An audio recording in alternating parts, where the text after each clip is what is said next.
Lideranças em Foco, como se preparar. Os nossos convidados, Carolina Ultimura, CEO da Eureka, e Luiz Parzianello, fundador da ABO Academy. Sejam bem-vindos.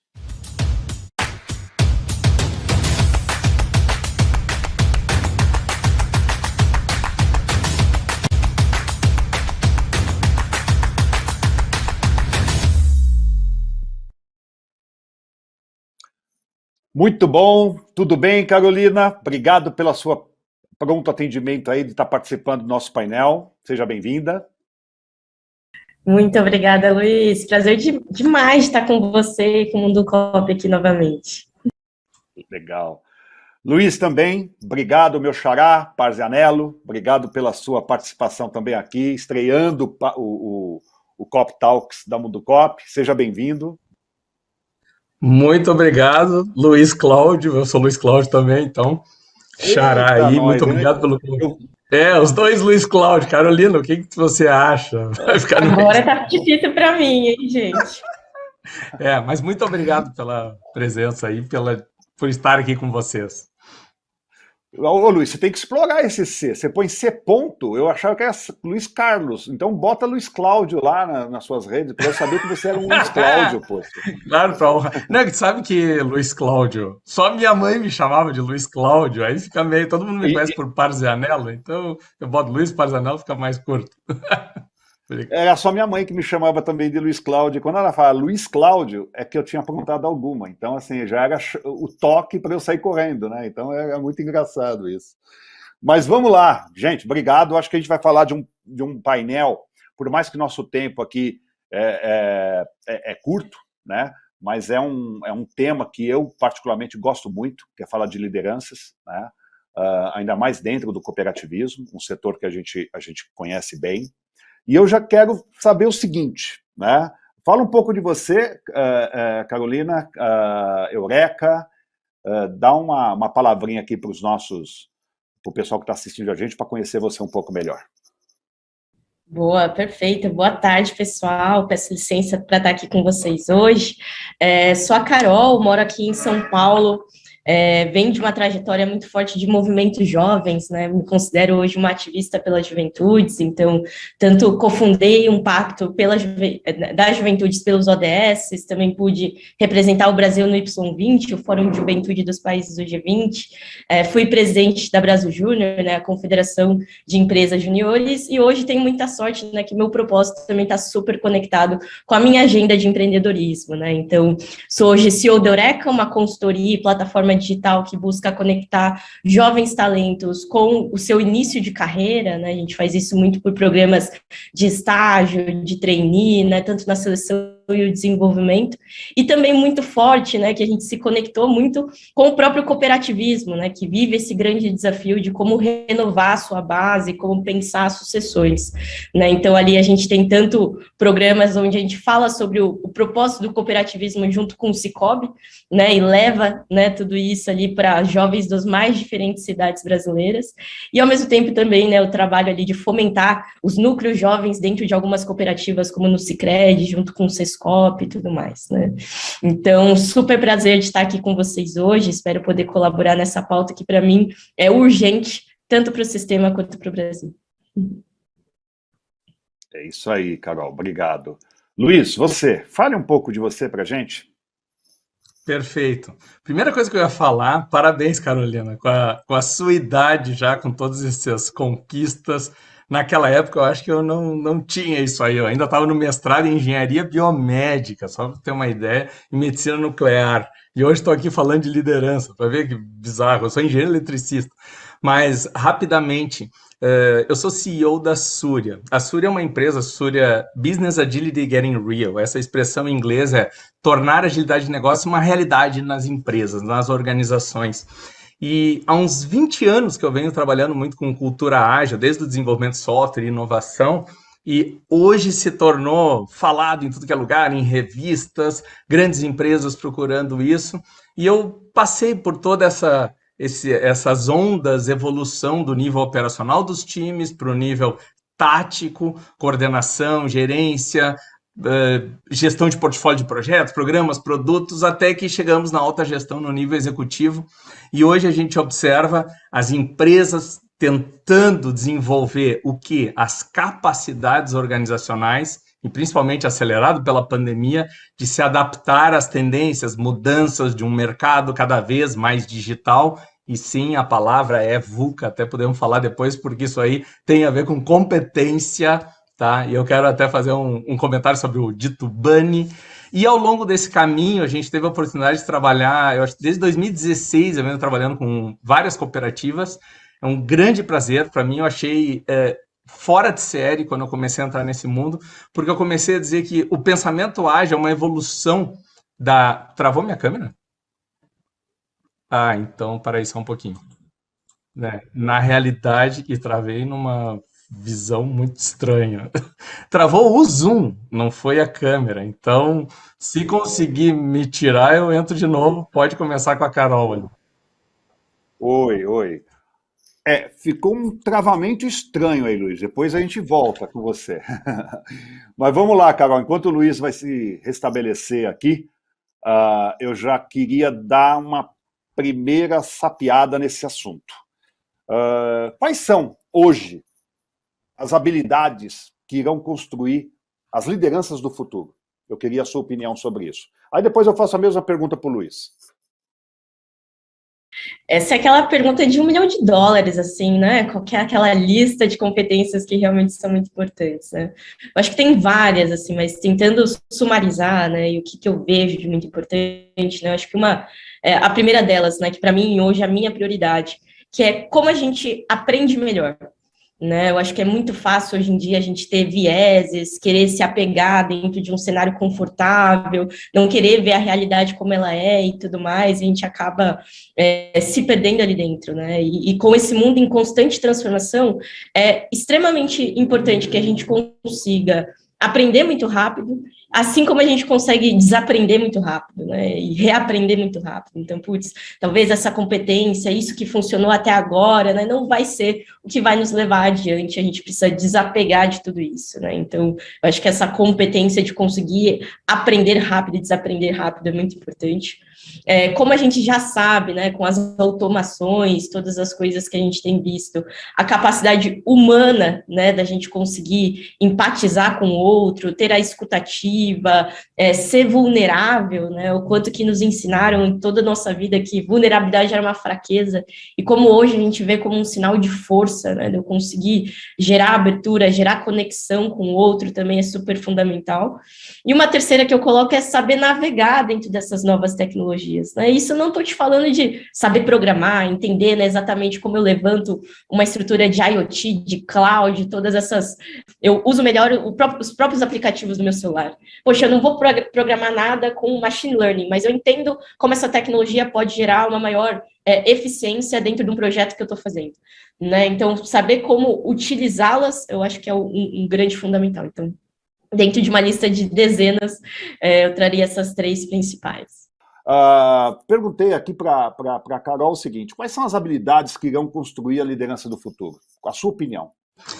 Olha só, eu estava terminando aquele assunto, não vou retomar mais em longo, mas ao longo daquele caminho, e eu vou chegar nessa pergunta, nós precisamos desenvolver uma academia, que é a ABO Academy, que você citou no início, que eu sou fundador, que era para desenvolver esses líderes de nova economia digital, porque a gente começou a ver que quando começamos com os projetos a atuar em organizações de diferentes setores, principalmente setor financeiro e varejo, tá? E as cooperativas, como eu estava falando na hora, aquela que a gente começou em 2016 a atuar com elas, e a gente começou a ver o seguinte: esse pensamento lean, ágil, exponencial, ele é muito, deveria ser natural.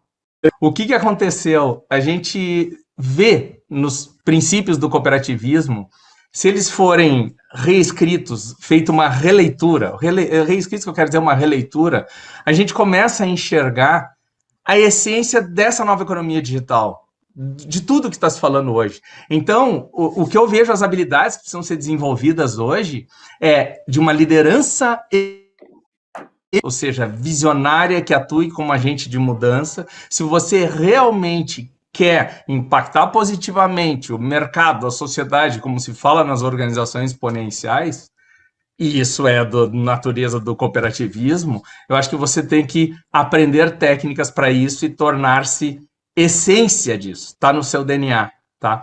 Você tem que ser pragmático em execução, que eu vejo muita gente construindo modelos incríveis de estratégias e não executando. Então, precisa ter o pragmatismo da execução. E no meio, a estrutura da mudança, que a gente costuma falar que realmente o Alvin Toffler agora vai ter que acontecer. Se você aprendeu a ser gestor com os modelos do século passado, está na hora de você desaprendê-los, reutilizar coisas que funcionam de lá, como princípios, fundamentos, mas está na hora de você aprender, não é nem reaprender, porque eu não quero que você reaprenda várias coisas do passado, quero que você aprenda novos modelos de gestão da estratégia, de aceleração de crescimento, sim, eu peguei um pedacinho do final da Carol falando ali, e você tem que aprender a surfar numa abundância de oportunidades de uma nova economia digital. Esse é o primeiro ponto, que a maioria não consegue fazer isso. Segundo, segundo da estrutura da mudança, gestão de portfólio de projetos. A maioria não sabe fracionar o problema, não sabe quebrar a sua estratégia em iniciativas que já antecipem o retorno de investimento. E, por fim, governança, por incrível que pareça. Papéis, responsabilidades e por aí vai. Desculpe me estender, mas são essas cinco elementos: liderança, estratégia, portfólio, governança e execução. 5. Domine isso e você vai ver uma mágica acontecendo na sua organização. Você falou de governança, Luiz. Aí, antes de vocês, tivemos um outro painel sobre ESG, que governança faz parte aí do ESG. Temos visto aí, Carolina, um aumento de líderes jovens dentro do cooperativismo. De que forma podemos combater essa... ainda existe uma resistência, até porque a gente tem um mercado conservador, mas como que a gente pode combater a resistência de alguns ambientes, essas novas vozes que estão chegando ao mercado, né? O que você teria para me ajudar a compor aqui? O que você falaria para esse jovem, que é a sua especialidade, você que domina bem isso, mas também falar com essa pessoa da liderança da cooperativa que não é jovem, para permitir que esse jovem também comece a aparecer, né? Temos esse impasse aí. O que você tem a dizer? Ótimo, Luiz. Ixi, essa é uma conversa para o dia inteiro, né? Mas acho que tem uma coisa que é super interessante da gente pensar, que a sucessão é uma disciplina de longo prazo, né? A gente não vai conseguir fazer um projeto hoje, nossa, eu vou fazer um ano de formação ali de jovens lideranças, selecionar aqui quem tem alto potencial, e amanhã o problema de sucessão, ele terminou, né? É uma disciplina de longo prazo, a gente não vai coletar resultados no curto prazo. Isso também nos exige consistência, né? Para trabalhar tudo isso, né? Quando a gente olha, por exemplo, as grandes multinacionais, né, que fazem programas de trainee há 50 anos, elas fazem isso todos os anos. Não é uma vez e espera, né, que tudo vai resolver. Todos os anos, né, uma consistência para que elas consigam ter esses fortes pipeline, né, os funis de sucessão ali na frente. E não vai ser diferente no cooperativismo, né? E aí eu acho que tem um outro ponto que é fundamental, que é entender que o processo de sucessão, ele não é uma disciplina somente técnica, né? De, oxa, vou pegar essa pessoa, vou ensinar tudo o que ela precisa para alcançar esse papel ali no futuro. Ela também é uma condição emocional, né? Então, imagina, tanto para o lado daquela liderança que já está há muito tempo no cooperativismo, né? Muito tempo ali atuando na sua cooperativa, também parece uma ameaça, né? Essa pessoa vai vir aqui, tomar o meu lugar, né? Mudar as coisas aqui que sempre foi assim, né? Uma pessoa super ansiosa e tudo mais. A gente também está lidando com a questão emocional e também para aquele jovem, né? Então, poxa, quero fazer as mudanças, estou comprometido, mas parece que eu sempre sou bloqueado em fazer as coisas, ou tenho uma ansiedade para que isso aconteça muito rápido, né? Ou uma pressão também de, putz, me colocam aqui como uma pessoa de um alto potencial, né? Como é que eu vou lidar com essa pressão de não corresponder a todas essas expectativas que me colocaram? Então, a gente tem que lembrar que é um processo de pessoas, né? E pessoas ali são complexas e exigem que a gente olhe para essas emoções. Mas eu acho que o grande ponto, assim, para esse líder, né, é lembrar que uma das maiores tarefas que ele tem hoje é de pensar em quem vai suceder. Uma das maiores tarefas desse líder é pensar como ele forma outras lideranças. Você não vai ser substituído, você vai criar, né, o que é a esteira da longevidade da sua cooperativa. E eu acho que tem alguns pontos que essa pessoa pode fazer. Uma delas é de exposição, como que ele ajuda, né, a fazer com que essa pessoa se exponha para o sistema, se exponha para a cooperativa, né, esse jovem consiga entrar numa reunião, colocar um projeto de pé, tomar alguns riscos, né, tudo isso é muito importante. Outra é um lugar de sombra, né, deixa essa pessoa te parear, né, ela entender mais ou menos a sua rotina, os pontos bons, os pontos ruins, né, ela entender um pouco mais e comprar tudo aquilo.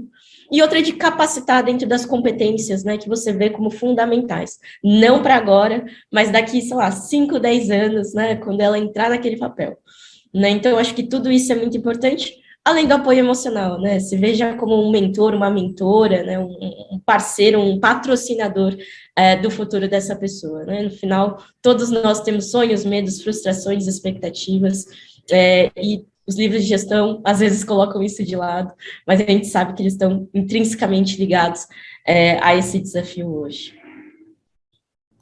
Muito bom, excelente. Luiz, você chegou a pegar a pergunta? Tendo em vista esse grande aumento de líderes jovens aí, existe a resistência de alguns ambientes sobre essas novas vozes chegando. Eu queria saber a sua opinião sobre isso. A Carolina, ela apresentou muito bem essa parte de contextualização e caminhos possíveis. Eu vou deixar ao lado dela, eu vou assumir assim, ela vai assumir o soft skill e eu vou assumir o hard skill aqui da liderança. Porque, sabe, quando eu estou falando do hard skill da liderança, eu vejo assim, ó, o processo de recrutamento, de atrair pessoas, já começa, é o primeiro elemento que eu vejo da liderança. Ela precisa entender que tipo de pessoa ela quer trazer para dentro da cooperativa, para dentro da sua organização. Porque, que nem a Carolina falou, eu vou desenvolver, mas se não tem potencial de desenvolvimento daquela pessoa, porque ela não é aderente aos princípios e valores, teremos um problema. Então não adianta eu tentar fazer um peixe subir em árvore, ele não vai subir em árvore. Então é por isso que eu preciso, no recrutamento, na atração de talentos, eu preciso entender, então eu preciso tratar muito sério isso. O segundo ponto que eu queria dizer é que muita gente quer transformar a cultura, e eu peguei ali o final também que a Carol falou sobre o que a gente chama no mundo ágil hoje é de segurança psicológica. Eu preciso de um ambiente psicologicamente seguro para mudar, para experimentar, para aprender. Porque eu falei antes, aquela hora que me travou ali do VUCA, volatilidade, incerteza, complexidade e ambiguidade. O mundo não deixou de ser VUCA, gente. Isso aí que o pessoal que está falando que é bunny, que é lá o bunny do Brittle, o Anxious, toda a parte de frágil, ansioso, não linear e incompreensível, são os líderes que estão se tornando frágeis e ansiosos porque não sabem lidar com um mundo que é volátil, que muda toda hora e incerto. Então, nesse ponto de desenvolver sucessores e vendo os jovens, eu acho que é da essência da liderança formar líderes. Se você não assume que eu sou um líder e preciso formar líderes, o que você é? Eu estava escrevendo um artigo agora, eu tenho uma newsletter no LinkedIn, eu tenho falado muito sobre isso, agilidade de negócio, nova economia digital. E eu li um tweet do Mintzberg, quem conhece lá o autor do Safari da Estratégia, e ele falou assim, ó, não existe liderança sem gestão e não existe gestão sem liderança. Está na hora de entendermos que líderes precisam ser gestores e gestores precisam líderes, senão você não vai cumprir com a sua missão de desenvolver a sua organização, de evoluí-la. Então, atraia talentos, jovens, oxigenar a empresa. E nesse ponto, tenha como sua missão, eu preciso formar talentos. Só que aí, Carol, se eu tenho um modelo mental atrasado, como é que eu vou desenvolver pessoas atrasadas? Então, por isso que eu falei Alvin Toffler, e é importante isso, eu preciso me reinventar. em gestão e liderança. E aí, Luiz, vem um ponto muito sério aqui. É muito legal esse discurso no nível operacional. A gente quer que as pessoas lá aprendam, desaprendam, reaprendam, mas você já pensou para alta gestão, para líderes com cargos de gestão, que mostrar que não domina determinado assunto, não tem competência em liderar no ambiente VUCA, de trabalhar com ambiente psicologicamente seguro para permitir experimentação e aprendizagem, parece um ato de fragilidade, tipo assim, eu mostro que eu não domino aquilo. E esse, que nem o Rodrigo apresentou antes na palestra dele, que eu vi um pedaço, a humildade para fazer isso é necessário. E parece que muita gente não está afim de ser humilde, porque ele conquistou um cargo agora e aquilo ali é o máximo para ele. Então, recomendo a leitura de um livro fininho, simples, do Patrick Lencioni, se chama As 5 Tentações do CEO. E a primeira é essa: o glamour do cargo versus preocupação com o resultado. Cara, eu preciso liderar uma organização para crescer, impactar positivamente zilhões de pessoas, até a sociedade. E não é com pequenices, vou usar essa palavra aqui, ficando olhando bobagens que eu ou esse sentimento de apego, de ego aqui que vai rolar. Desenvolva líderes. Ô, gente, isso aqui é um bate-papo. De repente, se vocês quiserem, a Carol quiser comentar alguma fala, completar alguma coisa, tá Vai lá, totalmente bacana, tá? Então, fica aberto aí. Quer completar alguma coisa, Carol? Não, que eu concordei extremamente, assim, né? Eu acho que esse é o ponto de, poxa, não é sobre seus resultados, né? Antes eu participava de uma organização jovem, né, que a gente colocava que 50% do seu sucesso é o sucesso do seu sucessor, né? Não adianta nada você fazer uma gestão incrível na sua cooperativa esse ano, sair dela e no ano que vem não evoluiu, né? Regrediu ou estagnou, assim, né? Isso não é sucesso. Então a gestão não era incrível. Então, exatamente. Então a gestão não era incrível. A gestão não era incrível. Exato. Só para desculpe te interromper, Carol, que tu falou um ponto que eu acho fabuloso e muita gente não se dá conta, Luiz e Carol. Quer ver uma coisa? Todo mundo quer mudar a cultura organizacional hoje. Quando eu chego na empresa e a gente vê o que está te impedindo de acelerar, de crescer, de impactar, de realizar o seu propósito lá. A cultura. A primeira coisa que eu faço é assim, ó. Convida a cultura para uma reunião que eu quero conhecê-la. Por que ela é contra evolução? Por que ela é contra mudança? Porque ela não fala mal da cultura e eu nunca consegui falar com ela. Mas tudo bem. Assuma, você é representante da cultura porque você é um membro da empresa, tá? Ponto número 1, colaborador ali. E principal ainda gestor. E agora vem um ponto. Vocês já se deram conta que a cultura é reflexo do modelo de gestão organizacional? Aí, Carol. Goldratt, autor da Teoria das Restrições, anos 80, ele diz assim, diga-me como você irá me medir e você vai ver como eu vou me comportar. Se eu definir um novo modelo de gestão colaborativa, participativa, com transparência, com envolvimento, cocriação, tu vai ver a cultura mudando. Só que quem determina o modelo de gestão? O modelo de liderança. Então, para mudar o modelo de gestão, eu preciso mudar o modelo de liderança. Simples como isso. Agora, solta o osso, líderes. Líderes conservadores que não querem perder o poder. É isso. Eu sempre escutava desde pequeno aquela coisa assim, né? Você quer saber quem é a pessoa, você dá poder a ela. Né? Você descobre quem é a pessoa. Outra coisa que eu sempre escutei é, você quer saber se o cara é um bom líder? Pede para ele passar tudo que ele sabe para quem vai substituir ele. Se ele passar certinho, sem medo, ele é um grande líder. Agora, se o cara tiver medo e não passar, e fazer de propósito que o outro se ferre, para dizer eu sou indispensável, aí o cara nunca foi uma liderança dentro da organização, né? É uma coisa impressionante.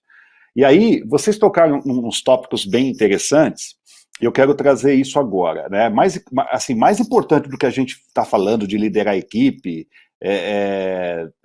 liderar, organizar com as próprias decisões, é importante o líder desenvolver a autoliderança. Aí que complica um pouco, né? Eu queria saber da Carol. Carol, autoliderança. Você acredita que os líderes praticam isso, essa habilidade?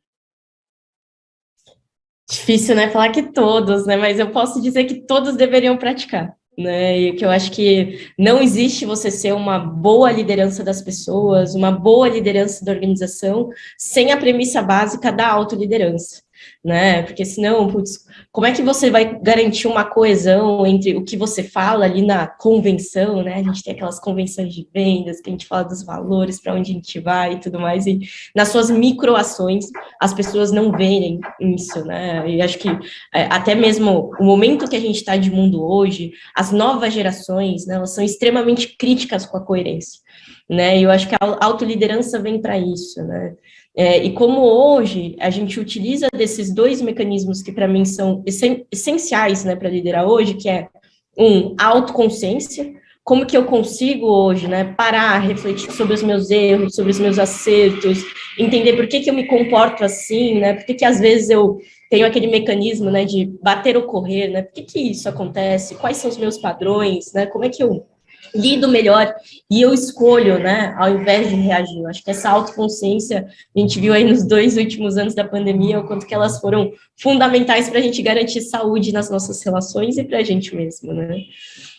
E de um outro lado, eu vejo muito também a característica da autogestão, né, até mesmo pelo trabalho remoto, agora não tem mais aquela coisa, né, putz, tem alguém me vendo aqui se eu estou fazendo aquela tarefa ou não, né, e também a importância de, no dia a dia, eu saber, né, conduzir, gerir minha energia, gerir meus esforços, né, gerar valor desproporcional no que eu estou fazendo, né, a autogestão, ela se porta como super importante, né, e eu acho que isso converge muito com o sistema, né, esse comando e controle, né, tudo isso que a gente colocou na administração até hoje. Quando eu olho para o cooperativismo, eu vejo muito mais uma coesão numa liderança e contexto, né, eu tenho ali uma forte habilidade de poder liderar, de poder ajudar as pessoas a entender aquele objetivo, a cumprir aquele objetivo e tudo mais, e ao mesmo tempo eu dou mais visão para elas sobre o contexto das coisas, né, para que elas tomem as decisões quando eu não estiver lá, né, eu acho que uma boa liderança, uma boa cultura, para mim, um proxy, né, um sinal claro disso, né, é quando, putz, a liderança não está ali, e as pessoas que estavam, né, do time tomam uma decisão muito similar ou até mesmo melhor que aquela liderança tomaria, né? Isso mostra o quanto que os valores eles estão bem consolidados e que a autogestão acontece, né? Então, não tem como, pessoal, a autoliderança é um caminho que não tem como a gente querer burlar ou querer passar rápido, né? E nunca a gente também vai estar com certificado, hoje eu me autolidero perfeitamente, não preciso mais olhar para isso, né? Acho que é constantemente um aprendizado. Luiz? Pois é, eu acho que essa autoliderança, ela começa com um ponto de reconhecer que a gente não tem controle sobre nada na vida, assim. Eu tinha um monte de agenda semana passada, estava excelente, até que minha cachorra pulou e quebrou a mandíbula. E aí bagunçou com toda a agenda da semana, porque além de ter que levar em hospital, ter que tratar, dar comida e não sei o que, porque ela não conseguia comer. Então, é isso que eu falo de ambiente empresarial. É a questão que, complementando o que a Carol falou aqui, o da autoliderança, autogestão, tem a ver muito com aquele discurso de coaching, né? E o sério, o coaching sério, que é aquele assim, ó, que tipo de líder eu realmente quero ser e que tipo de líder esperam de mim. Eu acho que esse é o ponto de montar o que você quer ser, se tornar. E vamos lá, gente, eu tô com 52 anos, eu sou um eterno aprendiz. Eu não consigo parar nunca. Todo ano eu tô fazendo coisa diferente, não consigo ver o fim da onde eu vou parar. Para mim, eu acho que a gente vai até 150 anos, Luiz. Carol, tu tem muito tempo pela frente para trabalhar ali, porque o ponto que eu ia dizer é, quando falou consciência, eu vou complementar com mais 2 Cs aqui, até 3 Cs a mais aqui. O segundo, o da consciência, eu acho que é perfeito isso, consciência do meu papel, consciência do impacto que eu gero nas pessoas. E eu preciso estar nessa autogestão, nesse autofeedback aqui. Ou seja, eu tenho que fazer a diferença onde eu trabalho, na vida das pessoas com quem eu me relaciono, nos meus liderados, eu tenho que fazer a diferença para eles. Ponto número 2, coerência. Quando a Carol falou ali, a Carolina falou gestão, eu vejo assim coerência. Beleza, agora que você definiu que é para lá que eu quero ir, me tornar, e é isso que eu quero ser, e é o que esperam de mim, eu estou sendo coerente com o que eu estou fazendo, os meus atos falam mais do que as minhas palavras, né? Aquela famosa frase. Então, essa coerência já começa a ser o grande problema na autoliderança e na alta gestão. O terceiro C que eu queria complementar aqui é consistência na execução de tudo isso que você definiu, dos planos que você falou, e verificar se realmente você está sendo consistente e sendo exemplo, de novo, para os outros, para os liderados. Porque se eu quero impactar positivamente na vida deles, se eu quero gerar valor, eu preciso ser consistente, eu preciso ser exemplo. E o último aqui é coragem, sabe? Coragem de mudar, coragem para fazer o que tem que fazer, coragem para tomar decisões rápidas, não ficar esperando. Esse é um problema que eu vou deixar aqui. Eu vejo em muitas cooperativas, gente, é uma dificuldade de tomar decisão. Aí vai dizer, não, é por causa da estrutura, porque tem um conselho, algo do tipo. Defina alçadas, defina um modelo de governança, quem pode decidir o quê, para quem eu dou poder de decisão. Olha aí, Luiz, dar poder às pessoas. A coisa flui muito mais rápido. Então, confiança. Mais um C, confiança. Confie em si, confie nos seus liderados, na sua equipe e confie no que vocês são capazes de fazer. É isso. Tão simples quanto isso. Eu vou dar uma mesclada com uma pergunta que está vindo aqui do nosso chat. É certo que devemos ter em mente que aprender durante a vida toda, aí ele coloca lifelong learning. Como as organizações devem compor e associar os hard e soft skills nessa jornada de aprendizado? Eu vou começar agora com o Luiz. Tá bom. O que a gente tem feito na IBO Academy e também para educar e também na Súria para executar é o seguinte, hard skill. A estratégia é o primeiro ensaio. Pare de pensar em planejamento estratégico. A estratégia não é um plano determinístico que você vai desenhar e tudo vai acontecer e o mundo vai se curvar diante de você. Estratégia é síntese da análise. Por que eu estou falando isso?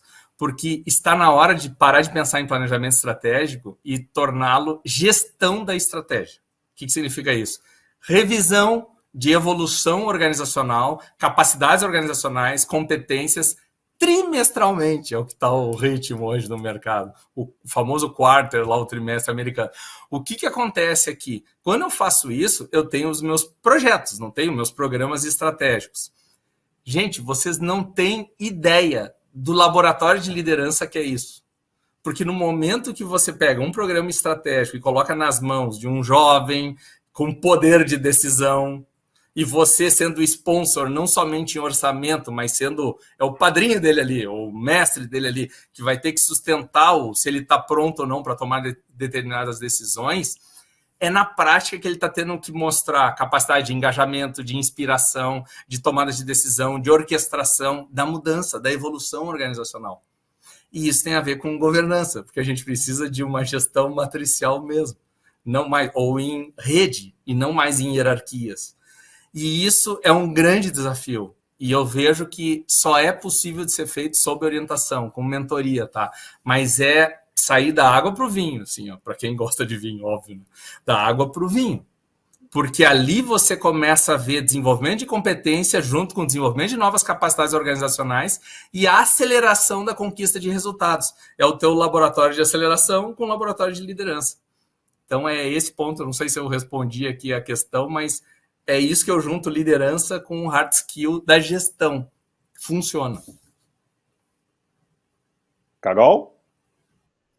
Show. E acho que só trazendo também uma outra ótica, né? A gente tem uma tendência muito a ser muito polarizado, né? O que é mais importante? A soft skill, a hard skill, né? O que eu devo priorizar e tudo mais. E as duas coisas são importantes, né? Para quando a gente quer conseguir alcançar os resultados.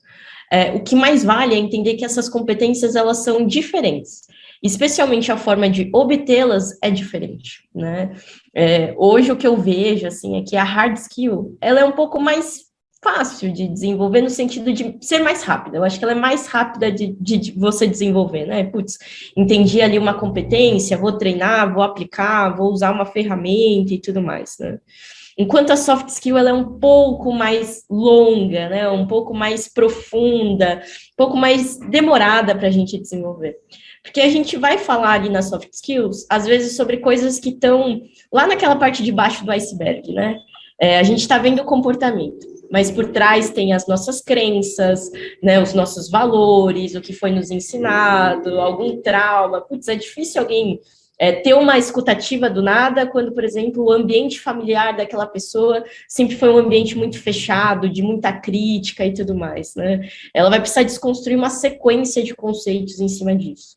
E o grande ponto, assim, é a gente entender, por exemplo, eu faço quase que semestralmente um PDI, né? Sempre coloco duas coisas, assim, que eu quero desenvolver, e eu entendo que a soft skill eu vou demorar um pouco mais, vou ter que colocar um pouco mais de energia. E quando a gente olha para a organização, também é importante que a gente entenda, por exemplo, poxa, talvez, quando eu estiver contratando alguém, o que eu vou ter melhor habilidade, até mesmo grana, para conseguir desenvolver aquela pessoa? Será que é um inglês, né? A gente vai precisar de um inglês fluente. Poxa, às vezes eu pagar aqui 3 anos de um intensivo da pessoa, ela sai, né, com o inglês avançado, né, já consiga fazer a maioria das tarefas. Mas, putz, eu preciso dessa pessoa que ela tenha empatia com o cliente no primeiro dia. Aí, assim, não acho que vai ser um workshop de 2 horas que vai te fazer ser uma pessoa empática. Será que não vale a pena, né, a gente contratar olhando para essas skills um pouco mais difíceis de desenvolver, e as outras a gente faz um bom programa de desenvolvimento para aquilo, né? Então, é aquela máxima que vocês já conhecem, né? A gente contrata pela hard skill e acaba demitindo pela soft skill. Então, não tem uma coisa certa ou errada, uma melhor ou outra pior, né? É só a gente entender a natureza do desenvolvimento das competências, né? Quer acrescentar alguma coisa, Luiz? Oi, eu estava desligando o microfone aqui para não dar interferência.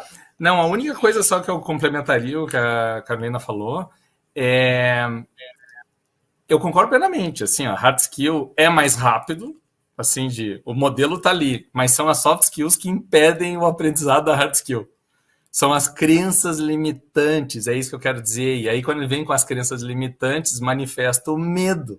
Tipo assim, não, mas não é assim que eu faço. O que me trouxe até aqui não é isso. E eu quero manter o meu jeito. Então, a gente sabe, o mundo é cheio de frases prontas, né? Mas eu vou citar mais uma aqui que é interessante, né? Não adianta, você quer resultados diferentes e fazer a mesma coisa com um mundo que está mudando cada vez mais, novas tecnologias. Hoje, principalmente, eu trabalho muito com cooperativas de crédito e a gente fala muito sobre isso. Cara, tem uma fintech do teu lado ali competindo com você. E aí, mas eu já tenho há anos de existência. E aí, até um diretor de negócios de uma cooperativa de crédito fez num evento conosco, ele fez assim, deixa eu procurar cooperativismo de crédito e deixa eu botar fintech para ver a diferença. No cooperativismo de crédito vieram as mãozinhas dadas, vieram os pinheirinhos, e na fintech, tecnologia, rapidez, velocidade, coisas legais. E aí? O mercado é o mesmo para competir, não é isso? E eu ainda tenho que convencer o cara que cooperativismo é legal. Já pararam para pensar sobre esse ponto? É isso que a gente vem falando, que não é rasgar, quando eu falei o artigo que eu escrevi com a Márcia Barlen Ramos, lá da Unicred Comarca, Santa Catarina de Florianópolis, a gente falou a reinvenção do cooperativismo. Do cooperativismo digital, assim, a reinvenção do cooperativismo para o pensamento digital. E aí o que acontece é que a gente falou assim, os princípios são os mesmos, eles só precisam ser reordenados, ressignificados, e vocês vão ver que terão o século XXI na sua frente, mas com uma outra mentalidade, um outro discurso. Esse é o long life learning. Está na hora de reaprender cooperativismo para uma nova economia digital. Como é gostoso a gente conversar com vocês. Estou num dilema. Meu tempo acabou, mas eu não queria acabar. Mas eu preciso acabar.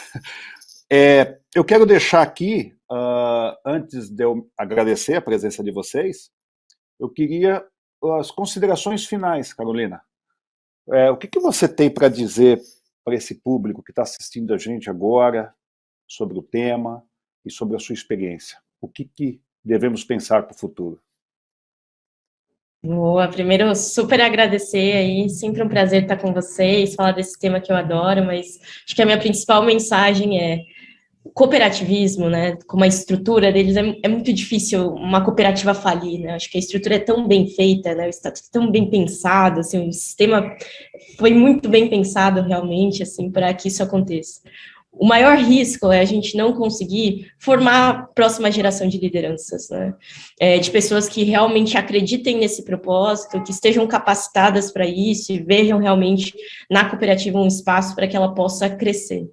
Então, o meu maior chamado é para que líderes possam formar novas lideranças, para não deixar de jeito nenhum o cooperativismo acabar dentro do Brasil, assim. Nesse momento atual, né, será que é um pós, né, de pandemia, de inflação, né, de todas as dores que a gente tem vivido, a gente precisa do sistema, ele precisa regenerar a nossa economia, né, então, por favor, cuidem da próxima geração de líderes. Legal, Carol. Você, Luiz?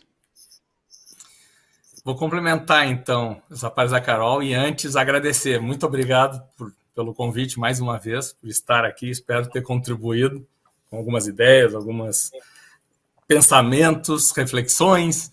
E meu ponto que eu gostaria de deixar é o seguinte, pensa sobre isso que eu falei antes ali, está na hora de pensar a reinvenção do cooperativismo, porque eu concordo com a Carol, é muito sólido, é muito forte, é muito legal, e a reinvenção que eu quero dizer é para essa nova economia digital mesmo. E não é transformação digital, como você estava falando antes. É uma economia que realmente acaba sendo digital. Até eu dou aula agora no MBA de inovação no agronegócio, aqui na PUC do Rio Grande do Sul.